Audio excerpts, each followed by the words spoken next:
Eh bien, voici en quoi consiste l'exercice que je propose et qui peut être réalisé n'importe quand dans la journée, n'importe quand, mais pas n'importe où. Je dis pas n'importe où car il s'agit de faire vos exercices au quotidien plutôt sous la lumière du soleil.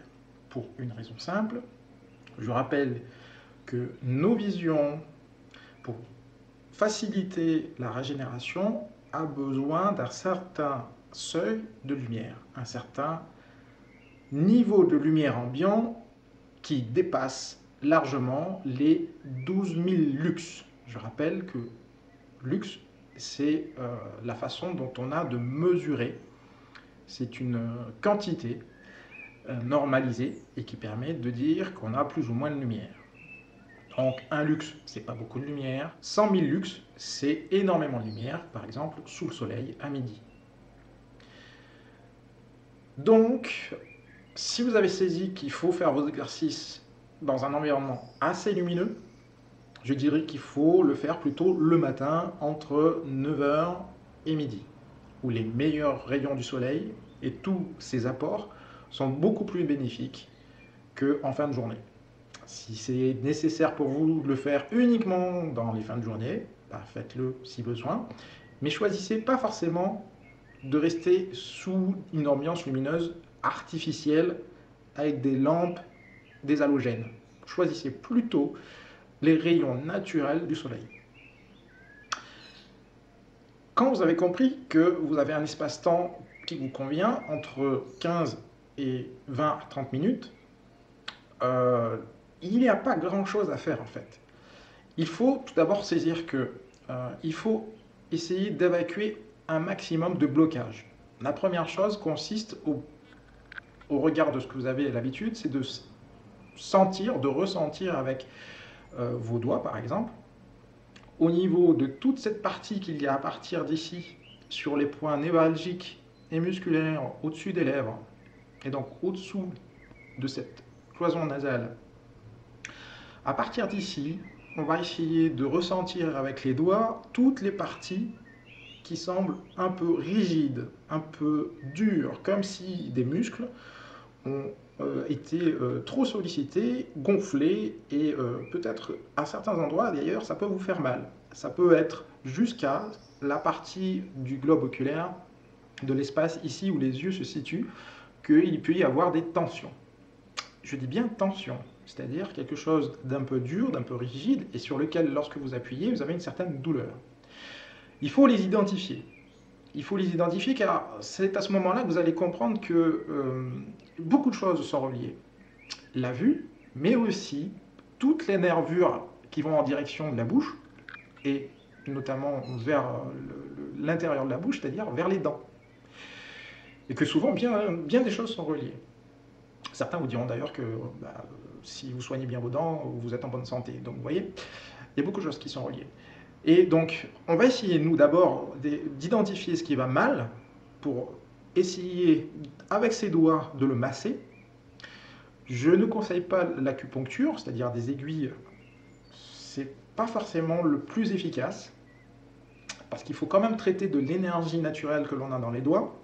Il y en a qui appellent ça l'énergie Reiki, il y en a qui appellent ça l'énergie Prana, ou l'énergie de l'univers. C'est comme il vous convient. Et ce qui est important, c'est que cette énergie qui vient et qui émane de votre corps d'humain, vous allez être dans le fait, lors du massage, d'essayer d'éliminer en frottant, en malaxant et en essayant d'évaporer un peu ce gros caillou que vous avez, entre guillemets, je dis bien, c'est pas un caillou, mais c'est avoir ce dur rayon sous la peau, ce muscle un peu tendu. Il faut essayer de l'assouplir au maximum. Ça vous évitera notamment, lorsque vous allez être enrhumé, d'avoir ce blocage au niveau des sinus.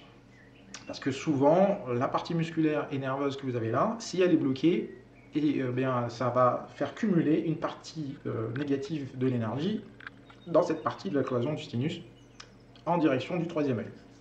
Pour ceux qui savent, le troisième œil, c'est une norme fictive qui en fait est souvent reliée au cerveau, avec différents endroits, et c'est souvent des choses qu'on a du mal à identifier parce que c'est pas très bien reconnu par la médecine légale, mais plutôt par les médecines alternatives, ayurvédiques, yogiques et tout le reste. Bien. Ce qui est important, c'est que cette première chose qu'on en a fait, c'est l'assouplissement des tensions. Donc, moi je fais déjà très simplement avec sous la lèvre du bas une vérification avec le pouce et l'index, et je remonte, et en appuyant comme ceci, je vois si effectivement j'ai des douleurs. Et je continue à monter jusqu'au front, ici, au niveau des arcades, et je redescends, et je tâte, et je vois si effectivement ces douleurs sont persistantes. Et s'il y a une rigidité un peu plus, des fois c'est très léger, un peu plus que la partie droite, ça veut dire que cette partie gauche de la partie faciale jusqu'à l'œil, et même l'œil, je pense, a un souci. Souvent, d'ailleurs, la cloison nasale gauche est obturée, autant que l'œil a un trouble visuel. Les deux sont souvent reliés. Donc, je vais essayer donc plus travailler cette partie gauche si effectivement je sens qu'il y a une différence qui est plus souple ici, à droite, et cette partie gauche que j'ai là est plus rigide. Donc, je dois peut-être la travailler un peu plus. Une fois que ce sentiment d'allègement s'opère, parce que je vais, comme de la pâte à modeler, essayer de l'enlever, de la frotter légèrement, je prends mes doigts comme si c'était quelque chose qui agrippait. Ma main gauche, en général, a tendance à plutôt facilement récupérer les choses, énergétiquement, ou avec l'énergie Reiki. J'ai plutôt tendance à aspirer les choses. Et la partie droite, c'est-à-dire ma main droite, a tendance plutôt à envoyer et en délivrer, donner de l'énergie. Donc, de ce fait, si j'ai saisi que cette main gauche est plus facile à récupérer de l'énergie, je l'utilise. Et je peux prendre cette partie qui m'intéresse le plus, voilà, en faisant comme ça. Et s'il y a une partie qui me fait mal, je prends l'énergie et je l'envoie virtuellement dans une poubelle. Mais c'est aussi une sensation. Ça peut être une sensation de chaleur comme du froid. Donc, ça c'est la première démarche. Évacuer, assouplir, alléger, afin que déjà il y a moins de tension. Deuxième chose, et toujours sous l'ambiance de soleil, je fais en sorte d'ouvrir manuellement la partie des paupières pour pouvoir provoquer la sortie lacrymale. Donc je vous rappelle que c'est le fluide qui permet de pleurer, tout simplement. Dans ce liquide lacrymal, lorsque vous êtes sous le soleil, lorsque l'œil va projeter du liquide pour se défendre en fait, pour se protéger de trop de soleil, parce que si vous gardez vos paupières bien ouvertes comme celle-ci, évidemment l'œil va essayer de se protéger et va vouloir cligner les yeux. La paupière est la première protection que l'on a, en généralement pour se protéger des objets contendants qui pourraient arriver dans l'œil. C'est un réflexe naturel. On appelle ça la nictation. C'est un mot étrange et rigolo. Qui dit nictation dit en fait tout simplement en fait c'est le battement naturel de la paupière pour protéger l'œil pour la moindre chose que l'on ait besoin. Par exemple, effectivement, si vous êtes fatigué, vous aurez souvent des battements de l'œil plus réguliers quand il y a du soleil. Et là, on l'oblige les paupières à rester ouvertes. Donc vous allez avoir un mini tremblement sous les doigts que vous allez ressentir, et on va forcer l'œil pendant juste 30 secondes, voire 1 minute, pour projeter le liquide lacrymal naturellement. Vous n'avez rien à faire, vous allez voir, c'est le cas de dire, vous allez voir que votre liquide va sortir comme pour pleurer. Voilà, c'est pas plus que ça. Alors, je ne vais pas faire les deux yeux en même temps parce que c'est très très dur, ça peut faire très mal en fait. Mais de cette douleur, on va essayer de la faire par étapes. D'abord avec un œil sur la partie droite, si besoin, celle qui est la moins sensible, ou si vous voulez tout de suite attaquer avec la partie la plus sensible. Moi par exemple, si j'avais un souci à la partie gauche, c'est que peut-être c'est la partie gauche qui en a le plus besoin, donc je vais le faire tout de suite. C'est comme vous le sentez. Par contre, ce qui est important, c'est qu'il y a une façon de faire pour ouvrir l'œil tout en étant en direction du soleil.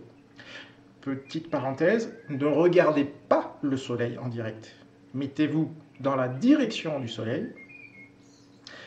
mais avec un plan d'inclinaison de votre visuel plus bas que le soleil. Ne regardez pas le soleil en direct avec vos yeux, parce que cela abîme les yeux. Et ce n'est pas le but. Si vous cherchez à vous réparer, ce n'est pas pour les abîmer. Mais par contre, le rayonnement est direct. Même si vous baissez les yeux vers le bas, le rayonnement solaire arrive à ce niveau-là, et comme vous gardez la paupière ouverte, l'œil va projeter le liquide lacrymal.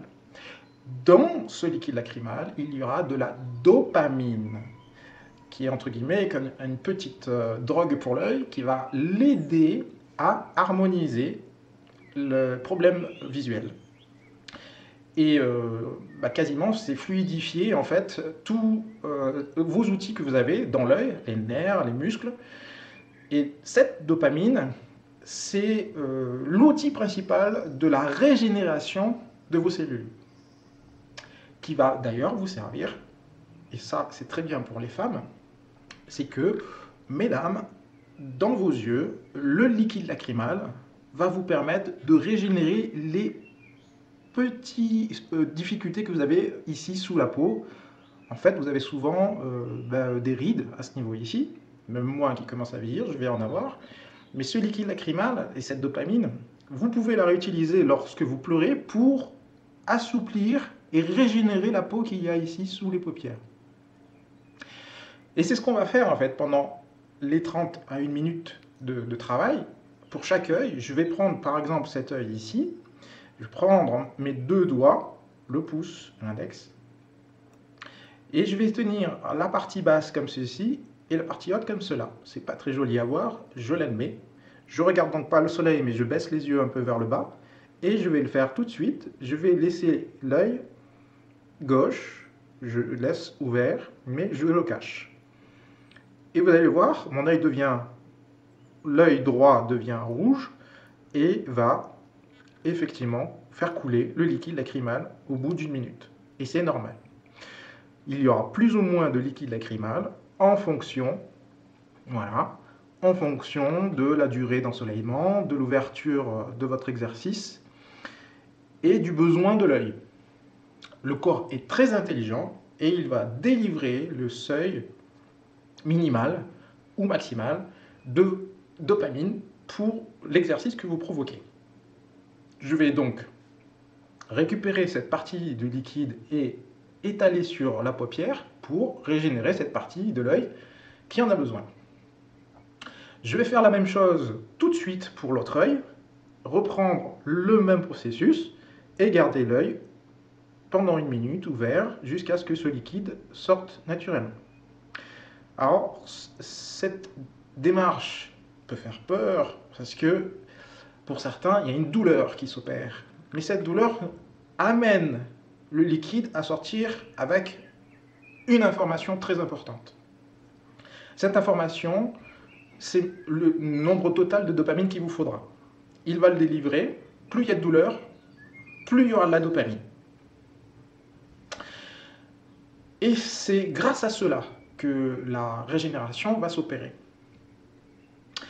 Donc, c'est une douleur qui peut être oubliée très rapidement, mais il faut la subir.